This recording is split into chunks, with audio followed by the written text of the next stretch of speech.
दोस्तों नमस्कार, क्या हाल आप सभी के। आशा करता हूँ कि आप सभी अच्छे होंगे। तो आज हम समझेंगे प्रधानमंत्री कैसे बनते हैं। क्या भारत में प्रधानमंत्री पद के लिए अलग से निर्वाचन होता है या राष्ट्रपति महोदय प्रधानमंत्री को नियुक्त करते हैं। इन सभी सवालों को इस वीडियो के माध्यम से समझेंगे और साथ ही में समझेंगे 18वीं लोकसभा में मोदी जी प्रधानमंत्री कैसे बने।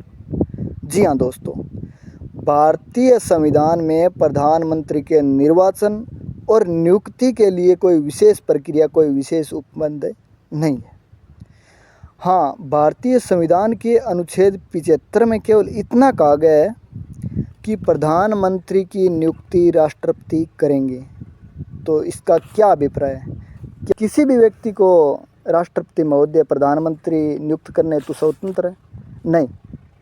क्यों नहीं है?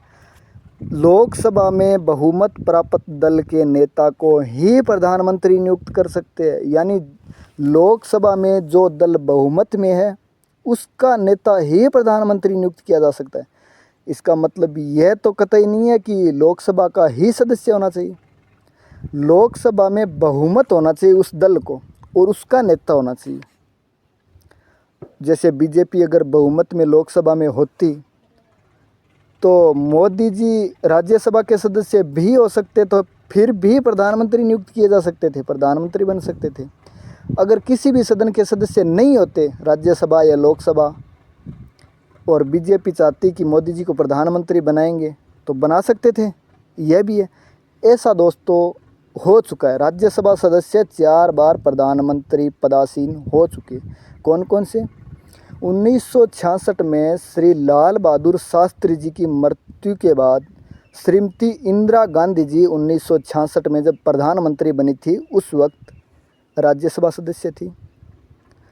श्री HD देवेगौड़ा जी प्रधानमंत्री बने थे, उस वक्त वो किसी भी सदन के सदस्य नहीं थे। यानी संसद के किसी भी सदन के सदस्य नहीं थे, न तो राज्यसभा के और न लोकसभा के। वो थे कर्नाटक के मुख्यमंत्री और वहाँ की रामनगर विधानसभा सीट से विधायक थे।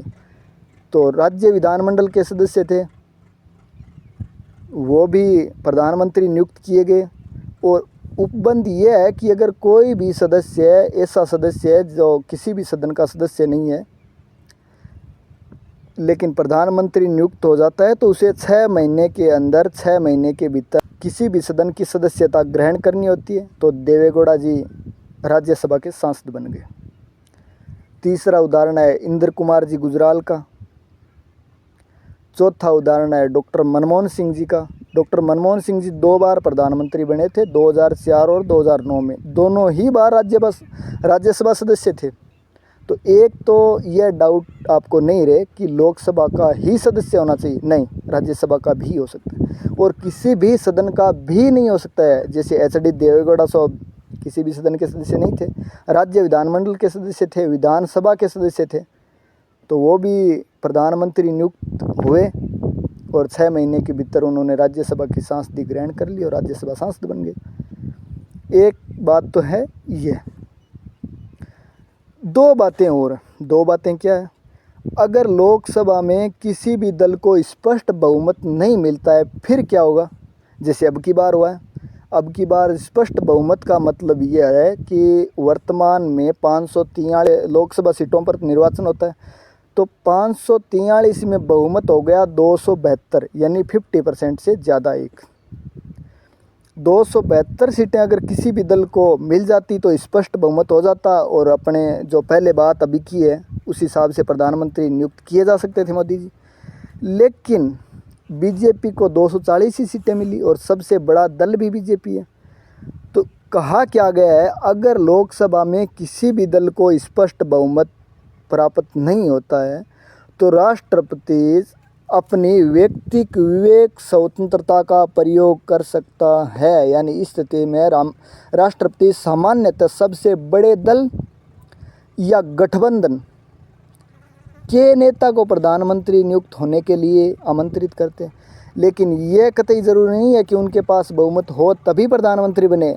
यह भी ध्यान रखना, क्योंकि पहले कई प्रधानमंत्री ऐसे नियुक्त हो चुके हैं जिनके पास बहुमत था नहीं लेकिन वो प्रधानमंत्री नियुक्त हुए।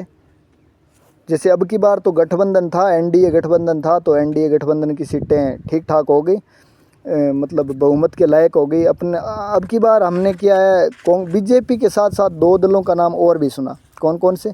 एक तो टीडीपी और एक जेडीयू, चंद्रबाबू नायडू और नीतीश कुमार जी। इनका नाम क्यों सुना? क्योंकि इनके पास दोनों को मिलाकर 28 सीटें थी और 240 उनके पास, यानी 268 सीटें, बहुमत से 4 सीटें कम। तो अगर ये दोनों दल बीजेपी के साथ में रहें, यानी बीजेपी के साथ गठबंधन में रहें, तो सरकार को कोई खतरा आगे नहीं हो सकता, मतलब सरकार स्थिर नहीं हो सकती।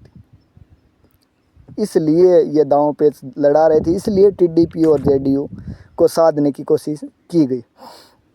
लेकिन अगर प्रधानमंत्री बनने के लिए मोदी जी के पास 272 सीटें नहीं होती, फिर भी बड़े दल के नेता के तौर पर मोदी जी को ही सरकार बनाने के लिए आमंत्रित किया जाता। वो बात अलग है कि अगर इंडिया गठबंधन 272 सीटें पहले जोड़ ले और प्रधानमंत्री नियुक्ति के लिए प्रस्ताव रख दे, तो राष्ट्रपति महोदय को प्रधानमंत्री नियुक्त करना पड़ता इंडिया गठबंधन से किसी भी व्यक्ति को।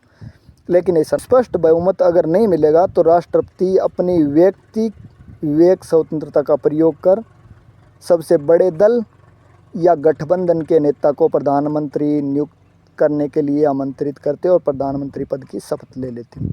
अगर बहुमत नहीं है फिर भी प्रधानमंत्री नियुक्त कर सकते थे और 1 महीने के भीतर उन्हें विश्वास मत हासिल करना होता। ऐसा पहले कई बार हुआ। ऐसा पहले कितनी बार हुआ है? पहले मोरारजी देसाई की सरकार चली गई थी 1979 में, तो चौधरी चरण सिंह जी भी इसी प्रकार प्रधानमंत्री बने थे, श्री वीपी सिंह जी इसी प्रकार बने थे, श्री चंद्रशेखर जी इसी प्रकार बने थे, श्री पीवी नरसिम्हा राव जी इसी प्रकार बने थे, श्री वाजपेयी जी इसी भी प्रकार बने थे, श्री एचडी देवगौड़ा जी इसी प्रकार बने थे, श्री इंद्र कुमार जी गुजराल इसी भी प्रकार बने थे, और पुनः श्री अटल बिहारी जी वाजपेयी इसी तरह बने थे। अब की बार तो खैर मोदी जी के पास स्पष्ट बहुमत था, एनडीए गठबंधन के पास बहुमत था, तो कोई दिक्कत ही नहीं थी। एक दांव पेच और आता है, जब किसी प्रधानमंत्री की पदावधि के दौरान, जब किसी निवर्तमान प्रधानमंत्री की मृत्यु हो जाए, तो राष्ट्रपति अपनी व्यक्तिगत विवेक स्वतंत्रता का प्रयोग करता है प्रधानमंत्री नियुक्त करने के लिए। कैसे? जैसे 1964 में नेहरू जी की मृत्यु हुई थी, 1966 में लाल बहादुर शास्त्री जी की मृत्यु हुई थी, 1984 में श्रीमती इंदिरा गांधी जी की हत्या हुई थी। तो ऐसे में क्या हुआ?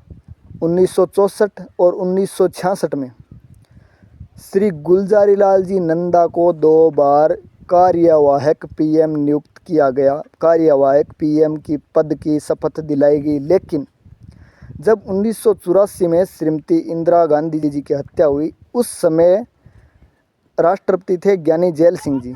उन्होंने उस प्रथा को दरकिनार कर राजीव गांधी जी को प्रधानमंत्री नियुक्त कर दिया।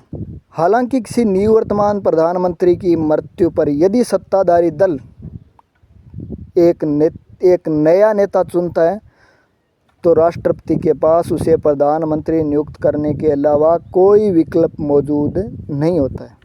धन्यवाद दोस्तों। अगर जानकारी अच्छी लगे तो वीडियो को लाइक करें, कमेंट करें और ज़्यादा से ज़्यादा शेयर करें, चैनल को सब्सक्राइब भी करें। धन्यवाद।